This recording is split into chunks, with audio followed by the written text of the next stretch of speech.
Hey everyone, and welcome to a brand new video. Tonight we have 2 hours of horror stories as per usual.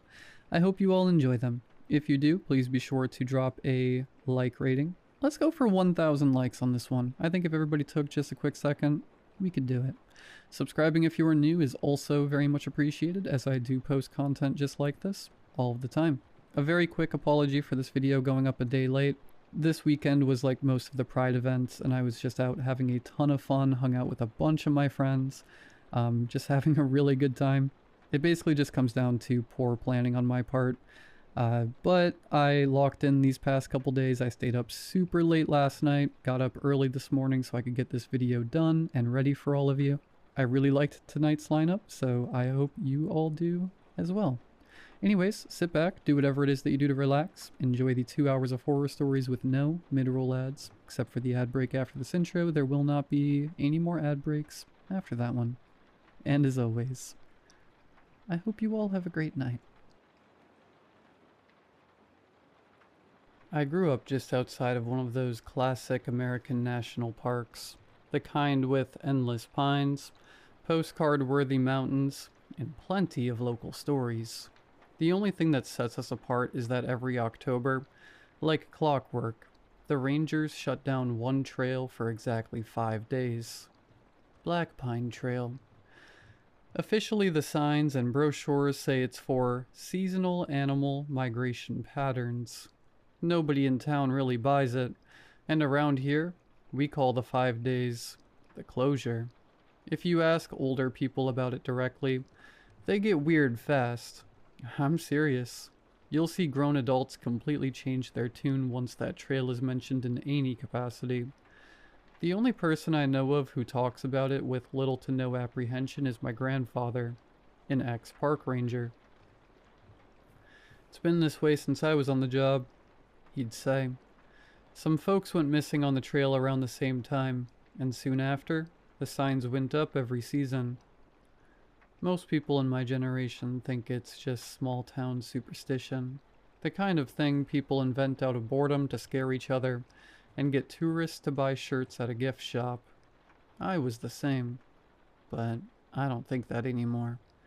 Not after what happened when some friends and I decided to go on that trail during the closure. There were 4 of us who decided to look into the stories and legends surrounding the closure.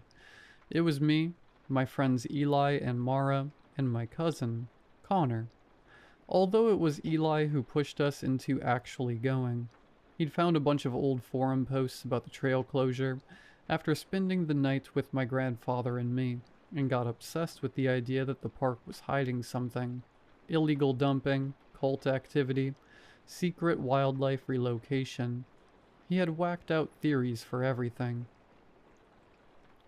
3 weeks before the trip, he sent us a thread from some dead forum. The title was, "Anyone know why Black Pine Trail really closes?" Most of the replies were jokes. Government spy elk. Secret military base. Meth lab in the woods. But a few weren't joking. One comment just said, "My uncle was an eco consultant there in the 90s. He quit after 1 season working there." Another said, "The reason they keep people out is that they're waiting for something to leave." That one stuck with him. From there, he dug through archived news articles and found missing persons cases loosely tied to the area. He even drove up the park twice to question rangers.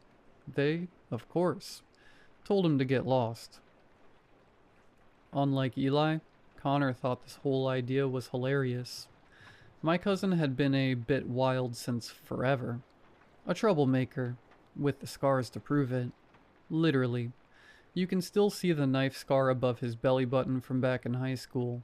Luckily, he grew out of it after military school. Or, that's what he convinced everyone was the case.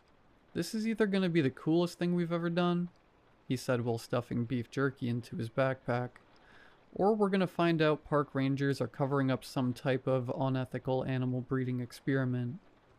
Eli snorted. "Protected by black budget park rangers." Connor nodded solemnly. "They probably wear night vision goggles to watch." Mara snickered. but it sounded forced, nervous. That should have tipped me off. Mara wasn't paranoid. She was practical. The kind of person who brought extra batteries for everyone because she knew we'd forget them. If she got anxious, there was usually a reason. Still, Eli kept pushing, and we all caved. We got to the park around 4 in the afternoon. The sky was overcast, with low gray clouds hanging over the mountains. Black Pine Trail itself, however, sat near the northern end of the park, farther from the tourist areas and campgrounds, so there weren't many people around even during normal months. But during the closure, nobody. We could tell we were at the right place because there was a barricade that stretched across the trailhead, with bright orange signs zip-tied to it. It said, "Trail closed, authorized personnel only." Someone had also scratched words into the wood beneath the sign. "Please don't stay after dark." Connor grinned. Okay, that's some commitment to the bit. Eli looked real excited and started taking pictures. Mara and I just stared at the forest. Seems like we both felt unnerved. You guys notice how quiet it is? And that was why. There was little to no sound as soon as we reached the tree line near the trail. No birds, no bugs. Just this weird, dead stillness. Undeterred by Mara's words, however, Connor decided to hop the barricade. "Well," he said, "no point in just standing around, right?" Seeing how we were already there, and Eli was already jumping over the barrier, Mara and I followed suit. The trail itself started normally enough. A bunch of trail pines lined along a rocky dirt path with occasional wooden trail markers. It was really serene, apart from the deafening silence, which still had me bothered. It felt like the deeper we went, the more the forest swallowed sound. Conversations died quickly because speaking loudly suddenly felt wrong somehow. At one point, Eli clapped his hands loudly just to test the echo, and Connor started whistling loudly to annoy Mara and me. It worked quite well. After about an hour of constant talking, we decided to take a break and eat some of the snacks we brought. Mara, Connor, and I took a seat next to an old trail marker that had some wooden stump seats around it. Eli, however, said he wasn't too tired, and he'd scout ahead. A few minutes later, we heard him shout out, "Guys, come check this out." Concerned, we all stood and went to catch up with him. About another half a mile in, we found Eli standing next to a still-running Ranger truck taking pictures. It sat crooked beside the trail, as if somebody had parked in a hurry, and the driver's side door was open. Connor approached first. "What the?" "What?" I asked, rushing over. He pointed at the side of the vehicle. Deep scratches gouged through the paint. 4 parallel lines ran from the hood to the back door. The metal around them had curled outward slightly. "What do you think did this? A bear?" "That doesn't look like a bear's claw to me," Mara answered. Failing to notice our concern, Eli started to climb halfway into the truck, much to my displeasure. "Let me see if I can find some ID or something," he said, now reaching into the back seat. "Wait, we shouldn't..." The radio inside crackled suddenly. All of us jumped in response, and Eli retreated from the vehicle's interior. Static hissed through the speaker for several seconds. Then a voice broke through briefly. "Northridge." More static. "Don't let..." Silence. Then came a knock. Talk. A sharp and thick bang came from somewhere deeper in the trees. Connor looked upward. Maybe it was a woodpecker. Then the sound again. Another knock answered closer. Then another. Mara stepped closer to me. "I think we should head back to the parking lot." I nodded in agreement, but our 2 other friends looked displeased. Eli was especially upset by our apprehension to continue. "What? Come on. We've barely gotten anywhere. The trail is still another 10 miles long. Don't let some random noises get to you." We looked to Connor for his input, hoping he'd agree with us. All he did, however, was shrug and say, I mean, we can keep going for a bit, but we should watch out for animals. I'd rather not end up like the side of that truck. We pleaded with them to reconsider, but Eli was unshakable in his misguided determination.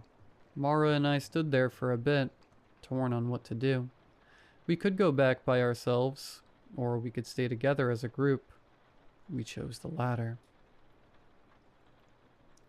The shoes started appearing about another half hour later.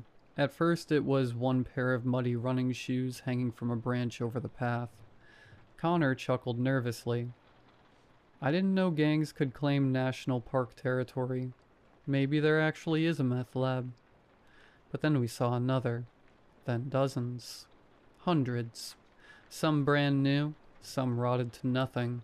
Even a tiny pink rain boot 20 feet up. Tangled next to a hiker's boot coated in dried blood. Mara stopped cold. Nope, we're leaving. Eli, for once, looked shaken too. Yeah, that's seriously messed up. Even worse was that tucked into a small grotto nearby, we found a abandoned campsite. While looking around, we found what was probably the tent hanging shredded between trees.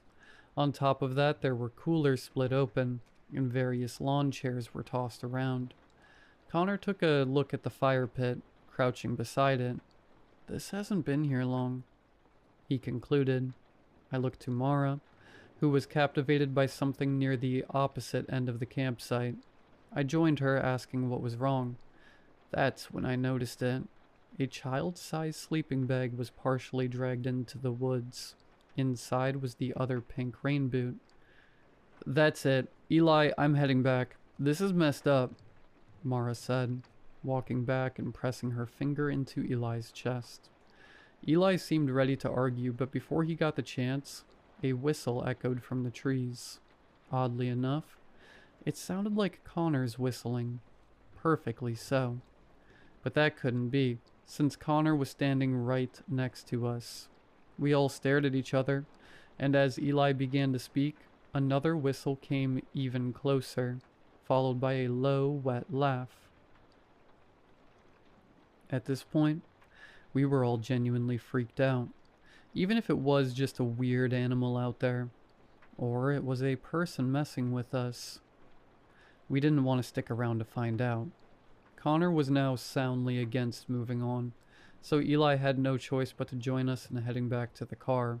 But unfortunately for us, the sun had started to go down, so we decided to camp one night and leave at first light.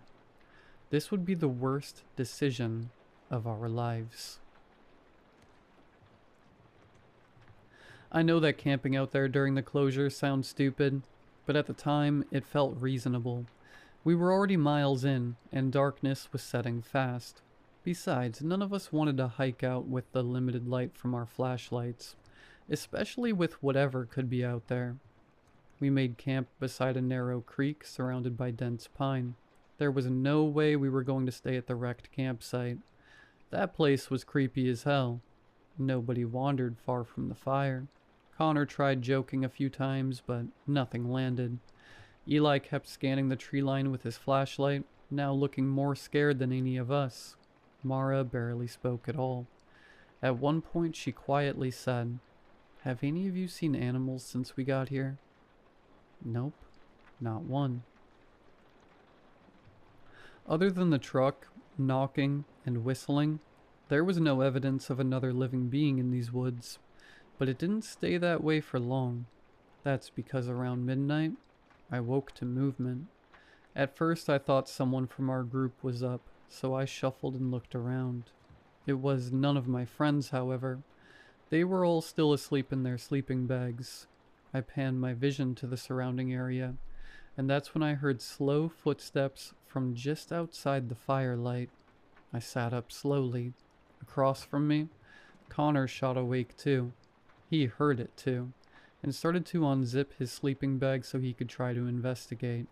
The footsteps stopped, and when they did, so did Connor. Then something landed beside the fire. A pebble. A few seconds later, another pebble hit Eli's backpack. Then another. Soft little tosses, like someone trying to get our attention. I felt the need to do something, so I reached for my backpack, grabbed my flashlight, aiming it into the woods. Who's there? Nothing. Then from the darkness came Connor's whistle again, echoing from just out of the flashlight's line of sight, followed by a little girl's voice. Hello?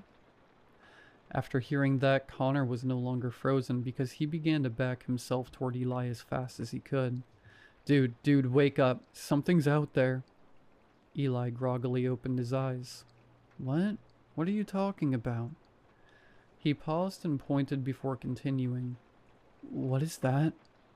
Then we saw it. A shape high in the trees, much too large to be human. It was crouched among the branches, watching us with vacant, shining eyes. It grinned down with long, pale teeth stretched far too wide across its face. Mara woke up now from the commotion, immediately locking eyes with this thing, and screamed. Hearing Mara's shrill howling, we all broke eye contact with it and looked at her. Realizing my mistake, I turned my gaze as fast as I could to the tree line. But it was gone. Then came the knocking again. We had to get out of there. Now. We packed in under 2 minutes, leaving half of our supplies behind, and started down the trail. But we'd soon realized that something was off about it. For some reason, maybe because of how dark it was, the path no longer looked familiar. Landmarks like the trail markers or busted up campsite were missing. Connor kept checking the GPS device he brought. No signal, and I don't have the coordinates of the entrance. Eli looked panicked now. I don't understand. We went straight. We literally just went straight. That's how a trail works. Suddenly, in the dead of the night, we heard something that brought our frantic scrambling to a halt. Help! Human screaming. A man's voice. Reverberated off to our right. I recognized it. That's the ranger, from the truck radio. We gotta help him, Connor said, moving towards the scream. Mara grabbed his arm hard. What? No. We don't know what's out there. Someone has to. Besides, maybe he knows how to get out of here. Connor, don't. Help me. Closer now. Desperate. Connor, clearly scared, still found the bravery to rip free from Mara's grip and run into the trees before anyone could stop him. Eli hesitated for a moment before rushing after him with Mara and me following behind, as we didn't want to be alone. We found Connor's flashlight first, just 50 or so yards in, still on, lying crooked in the dirt. I crouched down to examine the flashlight, while the others searched around for any sign of my cousin. However, while inspecting the light, something trickled from above and landed on my head. I looked up, squinting my eyes, and once again, I felt a drop hit me, this time on my face. I wiped it away and pointed Connor's flashlight up towards whatever was dripping. Oh, God. Connor. Hanging amongst the tree branches was one of Connor's boots, fresh blood smeared on the laces. Before the others could look up at what I found in the dark just ahead of us, we heard Connor laughing.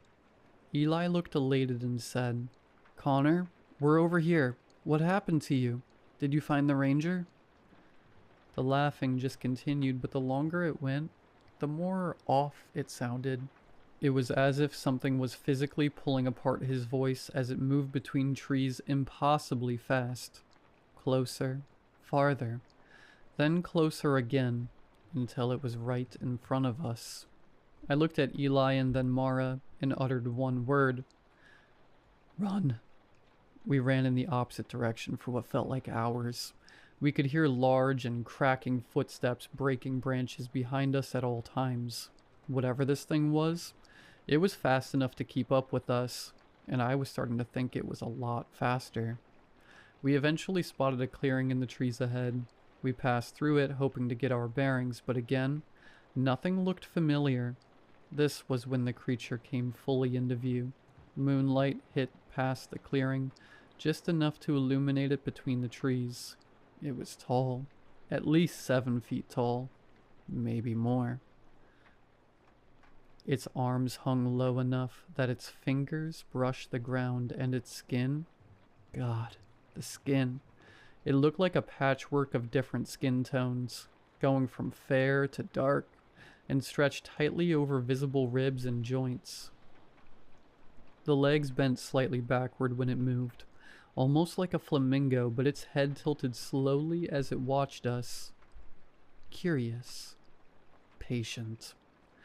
Then it smiled again, its lips stretched and peeled, trying to get its mouth to open more and more.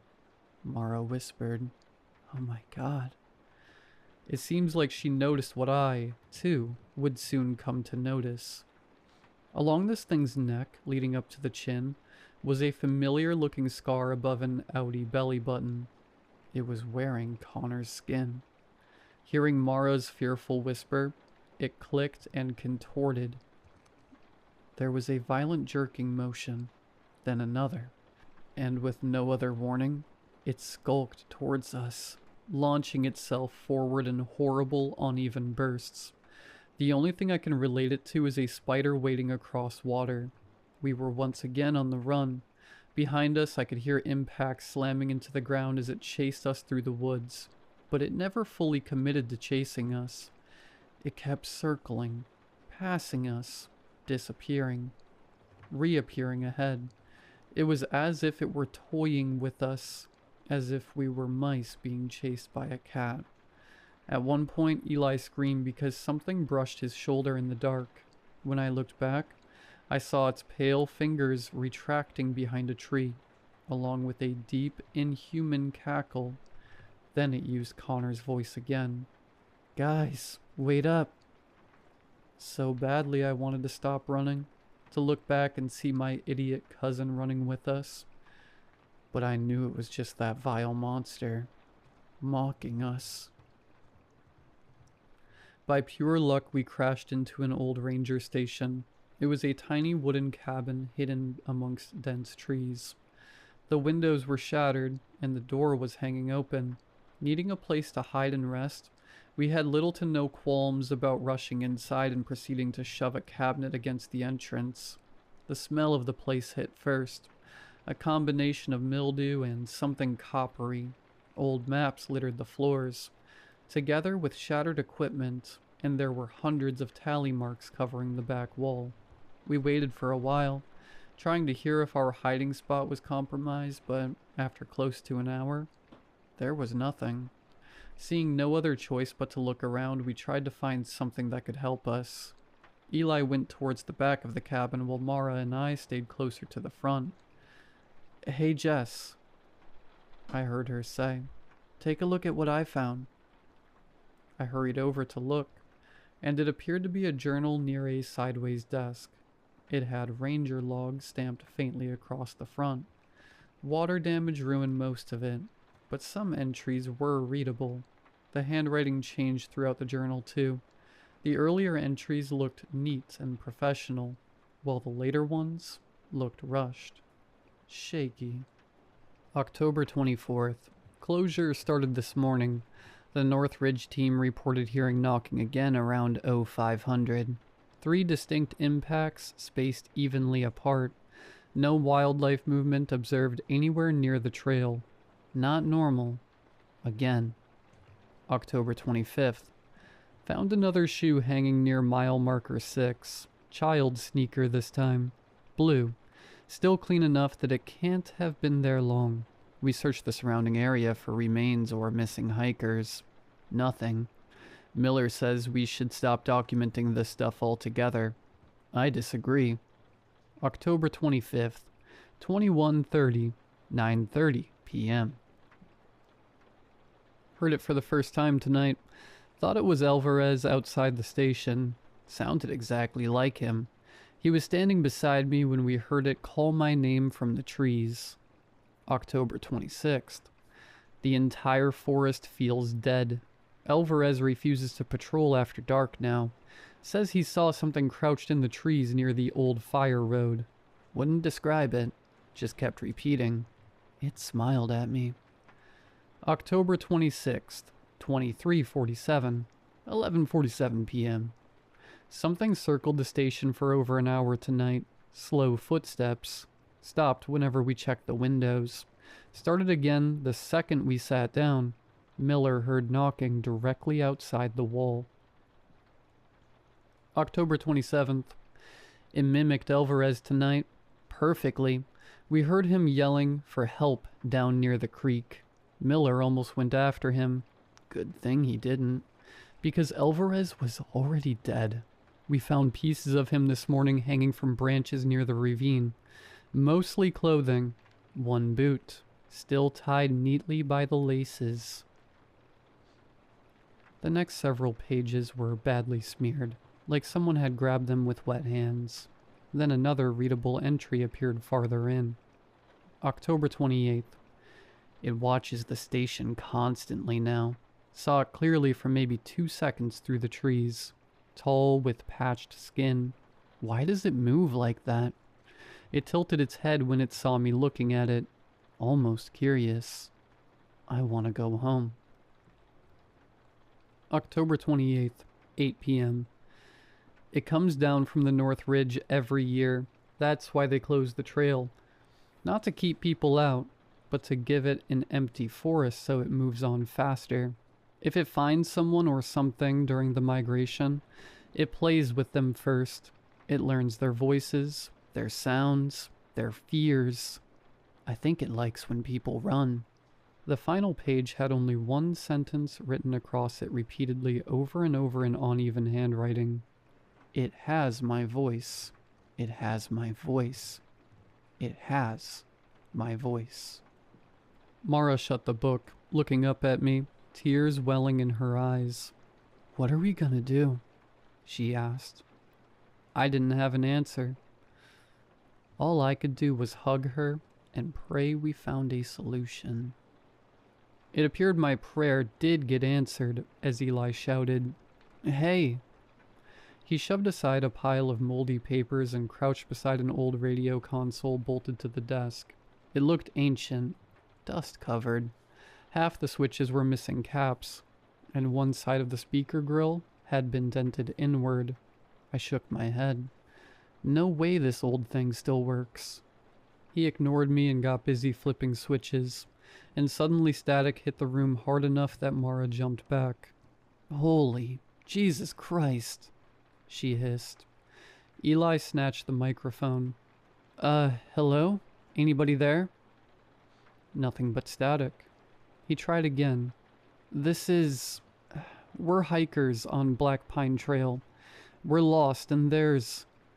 The radio spat, then snapped loud enough to make us all freeze. Someone answered. A voice came through, rough and buried under white noise. This is Ranger Holt. Who is this? All three of us stared at the radio. Eli nearly dropped the mic. Oh my God. Okay. My name's Eli. We need help, right now. You crossed the barricade? Eli looked at me nervously. Yeah. Listen carefully. Is it following you? None of us answered right away. Then somewhere outside the station... Talk. Mara flinched violently. Yes.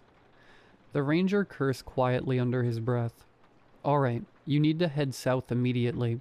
There should be an emergency access road about 2 miles from your position. How do we get there? I asked, leaning toward the radio. You got a map? Eli nodded automatically before realizing the ranger couldn't see him. Yeah. Good. Write these coordinates down. I grabbed some dry paper scraps off the desk while Eli repeated the numbers aloud. The ranger spoke first, like he was in a hurry. 37.441 north, 119.77 west. Follow the ravine until... A soft electronic chirp cut him off. Beep. All three of us froze. Eli frowned. What's that? The sound came again. Beep, beep. Mara slowly turned toward me and my stomach dropped. I recognized the sound. Connor's GPS. It's still active somewhere nearby. Eli looked confused and asked, "What's wrong?" That's Connor's GPS.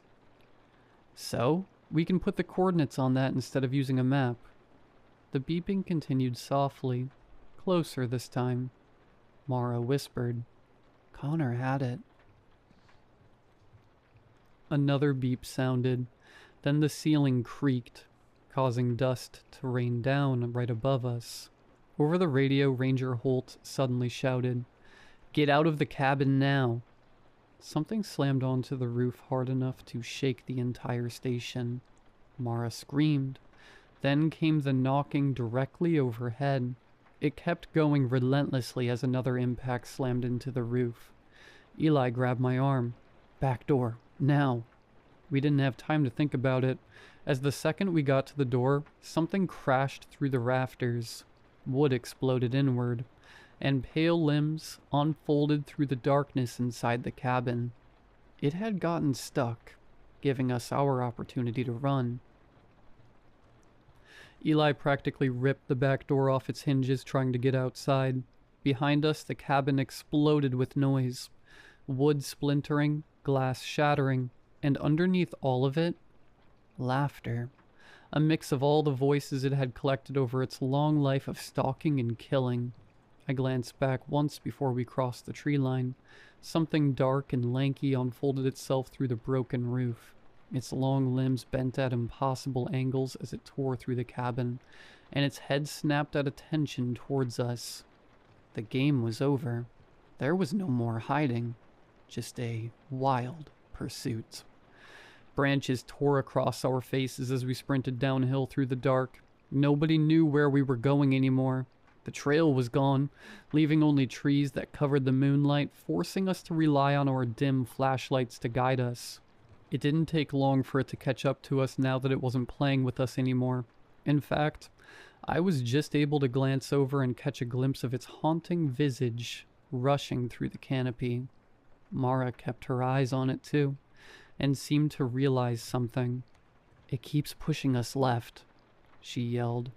She was right. Every time we turned, it beat us there, shoving us in another direction, like it knew exactly where we'd end up. Then a voice echoed through the woods ahead. "Kids!" We all froze instinctively. "Kids, over here!" A flashlight beam appeared next, sweeping the trees. For one horrible second, I actually believed it was Ranger Holt. I thought we made it. Mara screamed out in glee, weeping as she ran closer to the light. "Wait, Mara!" We heard a sickening thud. She'd fallen into an inlet hidden under leaves and mud. For a moment she was still moving, trying to crawl back up the bank. But then the flashlight stopped moving. It slowly tilted sideways and the voice came again. "I'm here." There was a long pause between each word. Too long. "I'm here." Then the light blinked out and the monster landed beside her on all fours. It had used Connor's light to trick us. Noticing the darkness now enveloping Mara, we quickly turned our lights in her direction and saw its arms wrapped around her body as it continued to speak broken and disjointed words. Mara screamed my name as a long finger covered her mouth. Unable to think rationally, I slid halfway down the bank trying to reach her, but was stopped as Eli grabbed my jacket. I extended my hand and for 1 second, our fingers actually touched, but I was too late. The creature jerked backward violently, and Mara disappeared into the dark so fast it nearly pulled me down with her. I can still hear it. The dragging of her body, along with the horrible wet laughing between her muffled screams. The sounds moved deeper into the woods, gradually, like the thing wanted us to try and follow. I probably would have too, if Eli hadn't held me down when I tried to move. "Don't!" he screamed directly into my face. "Please, Jess, You can't die too. All I could do was scream and cry as he continued to press me against the floor. He started to cry as well. Despite the immediate danger surrounding us, we sat for a few minutes and wept. But our grieving was interrupted by Mara's voice, now ringing out from the forest. Guys? We both froze. Guys, wait for me. The voice sounded exactly like hers, but there was no panic in it anymore.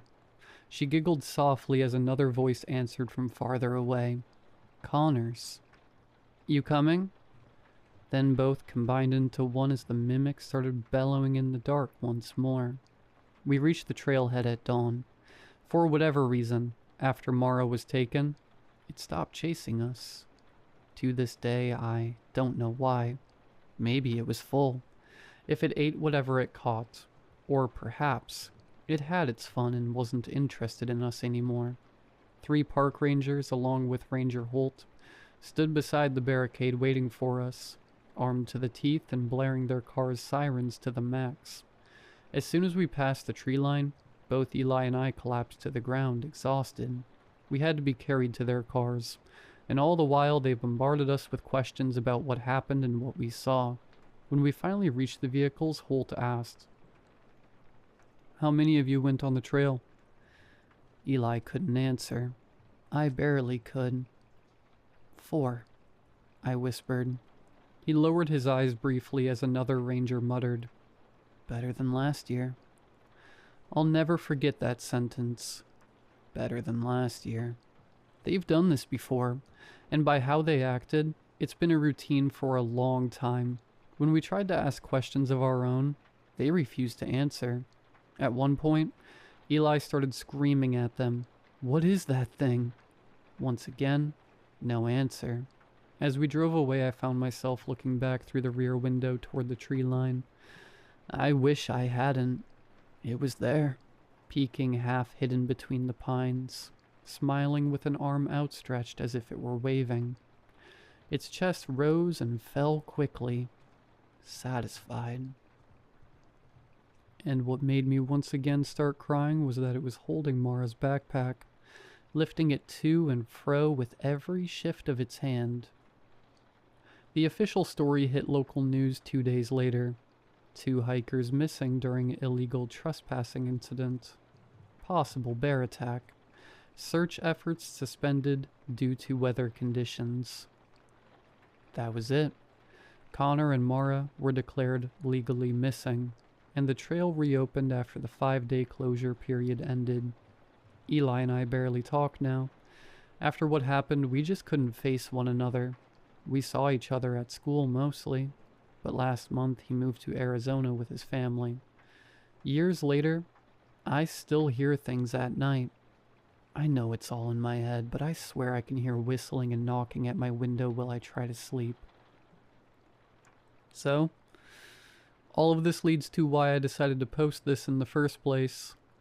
Well, I've been hearing about a group planning to host an event out on the trail to protest deforestation and construction on protected land. This usually wouldn't be a problem, but here's the thing. It's October, and Black Pine Trail closes again tomorrow.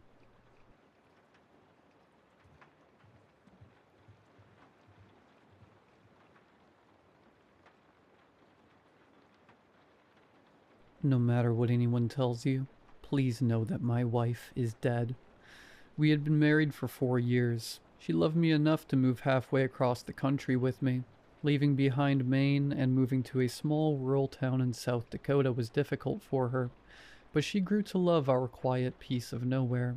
Jess loved the slower pace of life that South Dakota granted, and so did I. It allowed me to focus more on our relationship. I nearly lost Jess once before. In college, my drinking got so bad that I stopped recognizing the man in the mirror. She stayed anyway. She helped me get sober. She gave me a future when I deserved neither. It was her kindness and patience that got me through, and when our life in South Dakota began, I made a promise to myself that I would make the most of every moment I had with Jess. 2 weeks ago, Jess headed back to Maine for a weekend girls' trip with her sisters. since she hardly got to see her family anymore. I supported her decision to make the trip, though I told her I would miss her like crazy. She smiled, leaned in for a kiss, and said, "I'll be back before you know it." Less than an hour after she left, I got a call from my fishing buddy, Sheriff Miller. "Hey, Sheriff, you want to get together tonight for some fishing? The wife is out of town, so I'm free," I answered casually. A sober voice responded, "Devin, I'm real sorry to have to be the one to tell you this, but there's been an accident on Highway 9 by the intersection. I think you should come down here." My heart dropped as I hung up and headed out to Highway 9. As I approached, I saw the bright flashing lights of 4 police cars, 2 fire trucks, and 1 ambulance. My hands shook violently as I exited my car and jogged over to the scene. In the middle of the intersection, I could see a semi with its front end smashed in on itself and smoke rising from its exposed engine. I walked up to Sheriff Miller. When he saw me, he removed his hat, and with tears in his eyes, he said, "Devin, I'm so sorry." In a panic, I glanced past him to the torn-up cornfield just off the road. In the middle of damaged and flattened corn stalks rested the crumbled remains of Jess's 2019 Subaru. I screamed and wept as I saw the paramedics walk a covered stretcher to the awaiting ambulance. Even beneath the sheet, I could tell that the body it carried was mangled and bent in ways unnatural for the human form. Weeping, I fell to the ground as the sheriff knelt next to me. He told me he knew how hard this is, but he really needed me to come with him to the medical examiners to positively identify the body.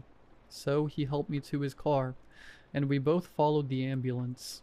I sat in the hallway for what felt like hours before they called me back to view the body. Tears again filled my eyes as they lifted the sheet. It was her. It was my Jess. The crash had knocked one of her eyes loose in its socket, and her jaw was mangled and hung loose. But it was her. The next couple of days were a blur of conversations with the funeral home, the local pastor, and Jess's family, who took the first flight to South Dakota. The funeral was on Sunday afternoon. The whole town came. The pastor spoke about the value of life and the sadness of death. As the casket was lowered to the ground, I sat there staring into the void. Slowly, family and friends began to leave, but not me. I stayed. I watched the workers fill the grave. I watched the last of the dirt disappear beneath the setting sun. And when I finally drove home, I did so knowing one thing with absolute certainty. My wife was dead. It was dark when I got home. My parents and Jess's parents both begged me to come over to the hotel so that we could grieve together, but I told them I needed to be alone. In reality, I didn't want them to stop me from drinking away my pain.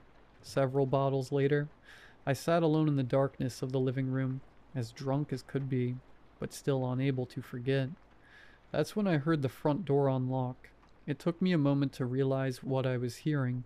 It was the low jingle of keys followed by someone fumbling to fit the key in the lock. Then a loud click.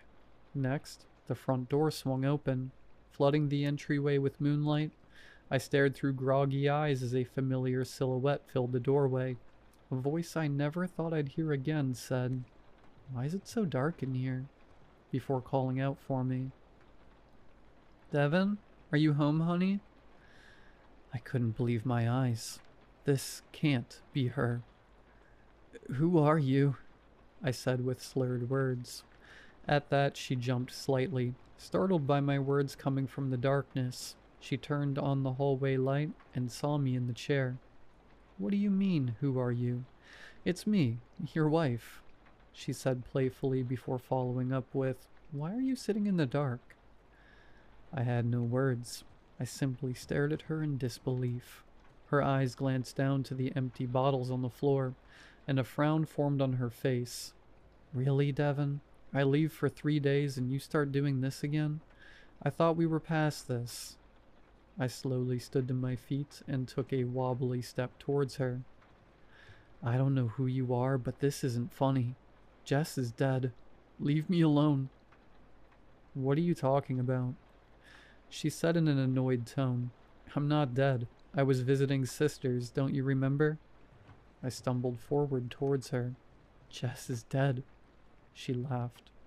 Okay, you've definitely had too much to drink. I literally talked to you from Bangor yesterday.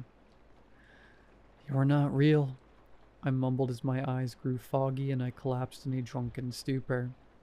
The next morning I woke up with a splitting headache. I wasn't sure how I had gotten to bed, but I lay there staring up at the ceiling. The grief of the last few days returned, and I sighed as the reality of life without Jess returned. As I pulled myself out of bed, I told myself I would go over to my parents' hotel later that day. As I got dressed, I noticed a strange smell in the room, not the scent of alcohol that I expected. Instead, it smelled vaguely of rotting leaves and mold. I cracked open a window before heading downstairs. My whole body tensed up as I walked into the kitchen, and there stood Jess. She was humming to herself as she poured a cup of coffee. I swallowed hard before opening my mouth. Jess? She turned and smiled. It was her face, her bright blue eyes, her bright white teeth, and dirty blonde hair. In that moment, I didn't know what to believe. 3 days ago I looked into the same face, broken and lifeless. But now here she was smiling at me as if nothing had happened. Morning, came her energetic voice. I have to go into the office here shortly, but I made you some coffee and here's some aspirin. I'm sure you're feeling a bit hungover. All I could do was nod. Last night wasn't great. We can talk about it later, but it doesn't have to be a big deal. Let's just move on. Okay, sounds good, I managed to say. She walked by me to get to the garage. As she did, she kissed me on the cheek. Her lips were cold. I love you, she said as she walked out the door. For a moment, I just stood there in the kitchen. My pounding headache made it even harder to understand what was going on. Had I, in a drunken state, imagined that my wife had died? No, I couldn't have. I was there. I smelled the burning flesh and saw the body. But if I wasn't imagining her death, then who was I talking to? It looked like Jess. It sounded like her too. My memories tell me that she is dead, but my eyes tell me that she's alive. So which one do I believe? Maybe someone else can tell me, I muttered aloud as I reached for the phone. Hey, Devin. Sheriff Miller's jolly voice came through the phone. You want to get together tonight for some fishing? The wife is working a late shift, and I get done around 5 if you're free. Sheriff, it's Jess. What about her? The accident. Silence. Devin, what accident? Is Jess okay? I could feel anger boiling within me. What do you mean? You were there. Friday you called me to tell me she had died in an accident. We just buried her yesterday. He went silent again before saying, Dev, are you feeling okay? What the hell is that supposed to mean? Well, what I mean is we didn't have a funeral this weekend. At least not one I was aware of. And the last lethal accident around here was the Harrison family last summer. I opened my mouth to speak, but no words came out. Miller continued in a lower tone. Have you been drinking again? Look, if you need help, I'll give you the number of that rehab center in Middleton. Without another word, I ended the call. Next, I called my parents, and though I had seen them yesterday at the funeral, they claimed they hadn't left Maine in months. For the next hour, I scoured the internet, trying to find any news coverage of the accident, or an online obituary, but there wasn't any trace of the events of this last weekend anywhere online. I then found myself searching the house for the bulletin from the funeral service, or maybe one of the many "sorry for your loss" cards I had received. But there was nothing. No cards, no notes, not so much as a scrap of paper from the funeral home.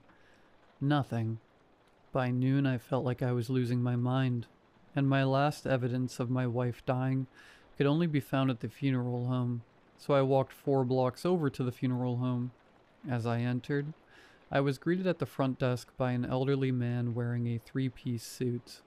"Good afternoon, sir. How may I help you?" He said in a shaky yet soothing voice. "Yeah, hi. I was wondering if I have ever done any business here." He raised one eyebrow and asked, "You've forgotten if you've done business with a funeral home?" Uh, yeah. I was just wondering if you could check my name against your files." "Very well. What is your name?" After giving my name, he typed it into the computer and said, "It seems that this last Saturday you purchased one burial plot in the East Field. Is that ringing any bells?" I nodded. "Yeah, it is. Could you give me the lot number? I'd like to check that it's the one I wanted." He wrote it on a sticky note and handed it to me. I didn't really need the lot number. I knew exactly where Jess's grave was. I walked out into the East Field, but was shocked to find that the beautiful headstone that Jess's parents and I bought was no longer there. It was an empty lot. The ground had clearly been disturbed recently, but there was no headstone. I double-checked the number to be sure I was right, and it was. I found myself staring vacantly at the lot, and as I did, a small thought in the back of my mind began to grow. I must have made it up. By the time I walked home, it was nearing dinner time. As I approached my house, I saw Jess's Subaru in the drive, another detail disproved by memories. I took a deep breath and braced myself before walking inside. Seeing Jess still was a shock to my system. I could hear Jess. She was in the kitchen, humming to herself as she did in the morning. I could feel my heart beat faster as I walked. Jess had made herself dinner and was just about to start eating when she noticed me walking in. She gave me a wide smile and said, "Hey, how was your day?" This felt weird. I forced a smile. "It was good. How was yours?" "Incredible," she said as she turned to grab her plate. "What are you eating?" I asked awkwardly. "Oh, I needed some protein, so I cooked up a few of the steaks from the freezer," she replied as she took a greedy bite out of one of the steaks. I gazed at her uncomfortably before saying, "Jess, you're a vegetarian. You don't eat meat." At this, she stopped chewing for a moment and looked like a child looks when they're caught in a lie. We awkwardly stared at one another before she smiled and said, "Well, I'm just trying new things. Who knows? Maybe I'll become a carnivore instead." She laughed wildly with a mouthful of meat. "It's pretty good. You should try some." I shook my head, but she lifted the fork with a piece of steak to my mouth, pressing it gently against my closed lips. "Come on, you'll love it," she said with wide eyes. Reluctantly, I took a little nibble of the meat. "See? Isn't that so good?" The cheerfulness of her voice didn't match the violence of her eyes. For a while, she stared at me with her wide, unblinking eyes before turning and saying, "Well, that's enough for me. Time to go take a shower." I stayed downstairs until I heard the shower turn off. After gathering my courage, I walked up to the bedroom. In the master bath, Jess sat by the mirror in fresh pajamas, drying her hair. Her head turned to me as I walked in. I swallowed hard before asking, "Are you Jess?" Vacant eyes looked back at me before a toothy grin appeared. "I'm your wife," she replied. "That's not what I asked." She stared a moment longer before shrugging and turning back to the mirror. I turned and retreated to the basement, shutting the door behind me. I tried to calm my nerves with some TV. A few hours later, I finally felt brave enough to leave the basement. I might not want to sleep in the same room as her, but Jess acting weird wasn't going to keep me in the basement. I stood up from the couch and turned around. As I did, my blood froze. Directly behind the couch, standing as still as a statue, was Jess. I don't know how long she had been there. I hadn't heard the basement door open. She stood staring deep into my eyes, head slightly tilted to the right, with a gentle yet malicious grin on her face. "Oh, Jess, I hadn't heard you come down," I said nervously. Silence followed. "What are you doing down here?" She said in a melodic tone barely louder than a whisper. I had to get out of there. I was just about to watch some shows, but my boss called me saying they need me to cover the night shift. So I gotta go. She glared at me in silence for what felt like an eternity before replying. Okay, I hope you have a good shift. She then turned to the side to allow me access to the stairs. As I walked up the stairs, I could feel her warm breath on my neck as she followed close behind. Trying to stay calm, I found my wallet and keys before saying, "Bye, honey." She didn't respond. I resisted the urge to run to my car. As I turned the key, I breathed a sigh of relief. The real Jess would have known that I had been out of work for months. I felt convinced that that wasn't my wife, but I had to be sure.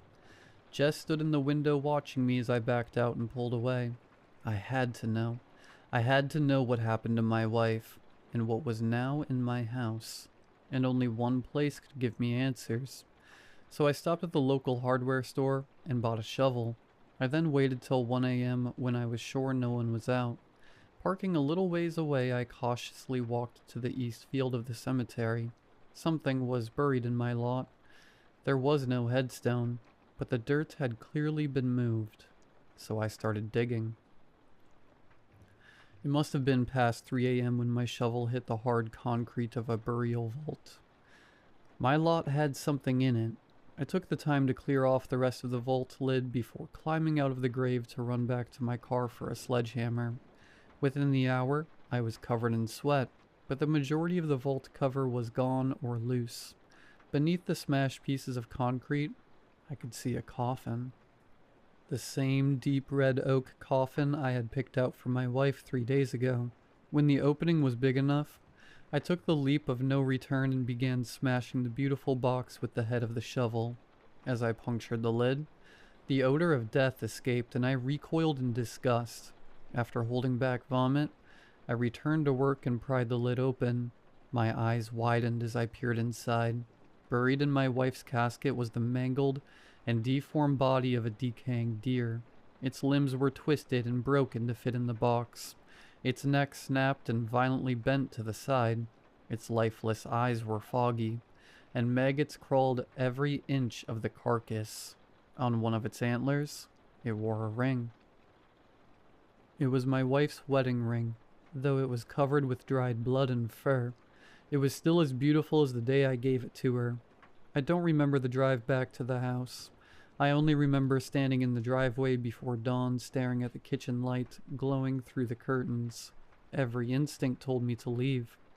Instead, I went inside. The house smelled stronger now. Wet earth, rotting leaves. Something dug up and left in the sun. Jess was sitting at the kitchen table. She wasn't eating. She wasn't reading. She was simply waiting. Her eyes followed me as I entered. For a moment, neither of us spoke. Then she looked down at my hand, at the wedding ring. The smile slowly faded from her face. "Oh," she said quietly. The single word sounded more disappointed than angry. I took a step backward. "What are you?" I whispered. She tilted her head. The movement went too far, her neck bending several inches past what should have been possible. "I'm your wife." "No." For the first time since she'd appeared, she stopped smiling entirely. Something dark moved behind her eyes, but the voice tried to be kind. "You weren't supposed to dig." The voice was almost hers. Almost. I backed toward the door. She made no effort to stop me. Instead, she folded her hands on the table and watched. As I reached the doorway, she spoke one last time. "Devin?" I froze. "When you get lonely enough," a grin stretched across her face, "you'll come back." I left and never looked back. Since then, I've tried to move on. I'm working part-time in a new city in a different state. My wife is gone even though no one believes me. I'm both grieving and terrified because every now and then I get voicemails from unknown numbers. It's the same message every time. In the voice of my wife, barely holding back laughter, the thing says, "Devin, when are you coming home?"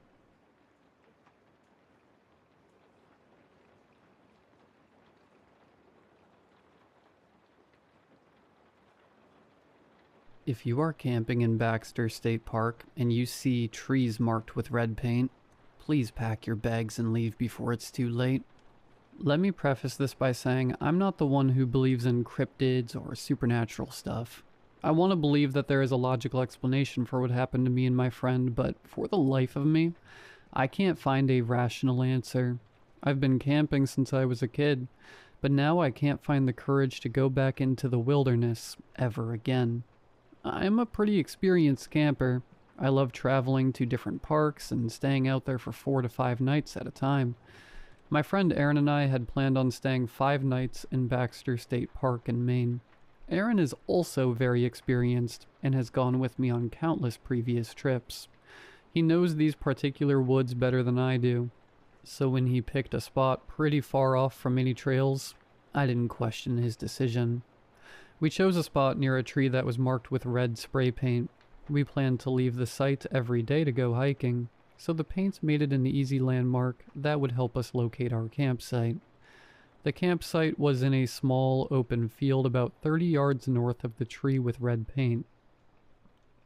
The first night was completely fine. We hiked out to a nice fishing spot and then headed back to camp when the sun was setting. I distinctly remember passing the painted tree on the way back. Unfortunately, this was the last normal experience I'd have in that forest. Later that night, I woke up to the sound of what seemed like a tree about to fall. I could hear the cracking of branches followed by loud creaking noises. The odd part was that there was no thud. It's as if the tree never hit the ground. What made it weirder was that the forest still seemed to be rustling, although now more faint. I could still hear the cracking of branches and lots of commotion. I was still half asleep, so I chalked it up to there just being a large animal making noise.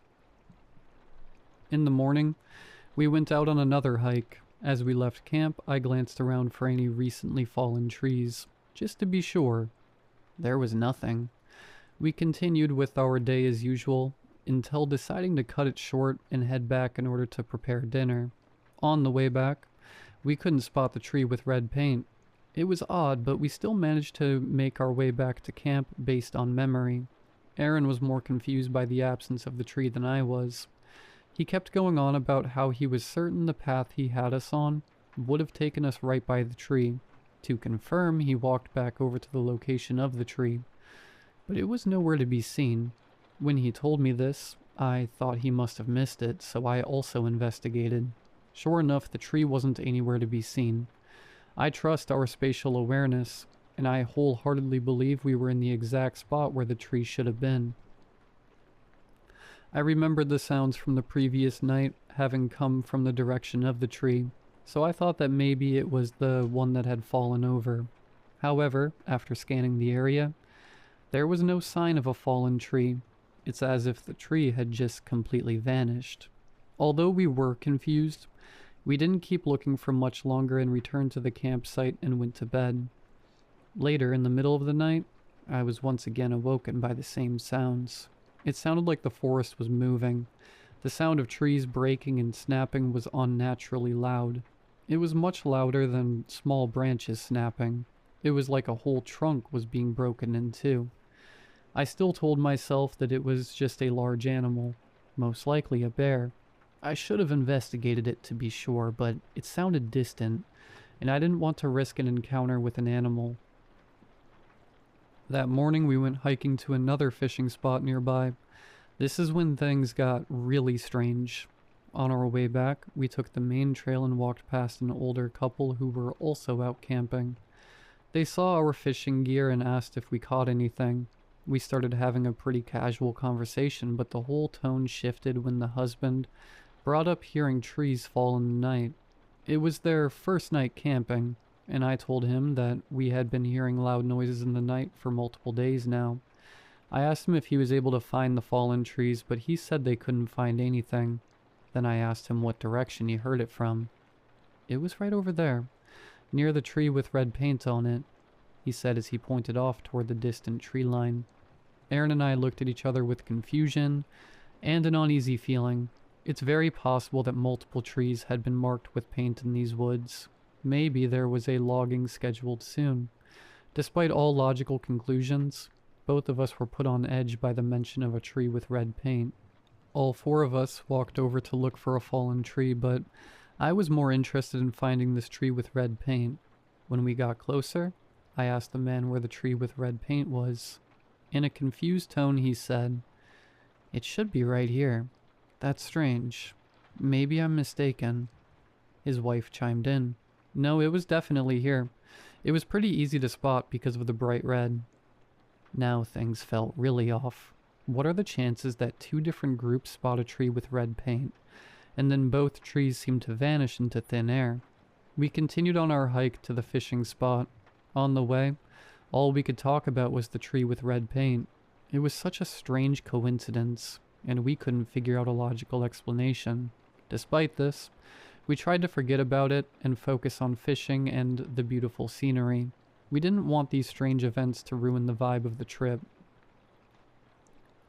The day came to an end, and I was once again awoken by loud rustling in the forest. I ignored it and went back to bed. When morning arrived, Aaron and I decided to take a break from hiking and spend the day at camp. While eating lunch, Aaron got up to take a piss. He walked over to the tree line, which was close by. It was maybe 20 yards away at most. One thing I feel I need to stress was that he had walked in the opposite direction of where we had initially spotted the tree with red paint. I didn't think anything of it, and continued eating with my back facing the direction where Aaron was peeing. In a shocked voice, Aaron shouted to me, "I found the tree with red paint. It's over here." Immediately after he said this, the forest began to rumble again. It was the same sounds I had been hearing every night. I could hear loud snaps of branches and deafening creaking noise, the kind you hear from large trees swaying in heavy winds. I couldn't see Aaron anymore, and I became concerned, so I started calling out his name. My guess was that the tree couldn't have been far from the tree line, so if he walked into the woods to investigate it, he only would have walked a few feet. He was definitely close by, given the fact that I could hear him. However, as I called out his name, I didn't get a response. I began to panic. I thought maybe a bear or something had attacked him in the woods, and that's what caused the loud noises coming from the forest. But I didn't hear any screaming or cries for help. It's like he vanished. I ran over to where he was, and I couldn't find him anywhere. By now, the loud crashing of branches had reduced to a distant rustling of leaves. I continued calling out his name, but there was nothing. It didn't make sense. How could he go from within earshot to completely gone in less than 30 seconds? My heart was racing. I didn't know what was happening, but I knew something was terribly wrong. I began to sprint through the forest, following the sound of distant commotion in the trees. Unfortunately, the dense woods slowed me down, and eventually the forest returned to silence. I ran back to camp, all while screaming out for Aaron. I went to investigate the spot where I last heard him. I thought that if something happened, maybe I could track him by tracing his steps. I walked back to the tree line and found his canteen, which he had laid next to him on the ground. I even found the puddle of pee where he had been doing his business, but that's about it. His footprints were only a couple more feet before coming to an abrupt stop. What made it stranger was that I couldn't even find the tree with red paint. It's a very bright red and it's easy to spot, so if he spotted it while peeing, it must be extremely close by. I circled the area multiple times but found nothing. No tree, no Aaron. In all the confusion, my heart was racing, but I tried to stay calm and called 911. I didn't sleep for the next 72 hours.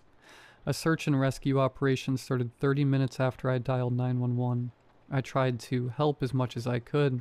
I gave a description of Aaron and described where I last saw him and what had occurred just moments before his disappearance. I felt crazy for doing it, But I even brought up the tree and tried to stress that I believed it had something to do with his disappearance. As I expected, the police disregarded the whole tree thing. Under normal circumstances, I would have as well, but something felt deeply wrong in my soul. I don't know what it was, but I know that tree had something to do with Aaron's disappearance.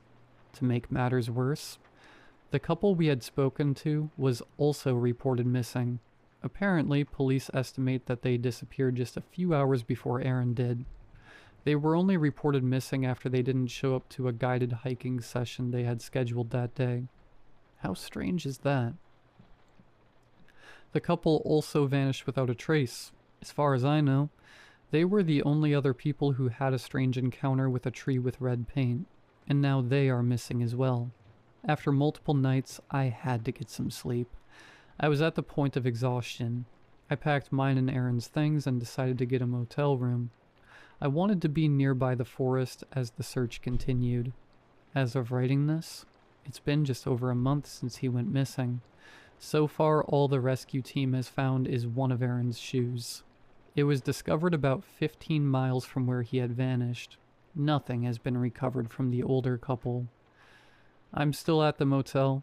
I can't find it in me to leave Aaron in those woods. I feel so distraught and angry. I honestly just want an answer as to what happened. None of it makes sense. I can't find any logical explanation as to how or why he vanished. But all I know is that there is something dark in that forest. I know that somehow that tree is connected to all of this.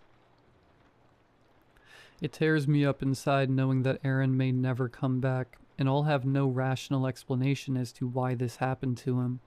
All I can do now is warn others from experiencing the same fate. If you're out in the woods and you find a tree with red paint, please, for the love of God, turn around and go home.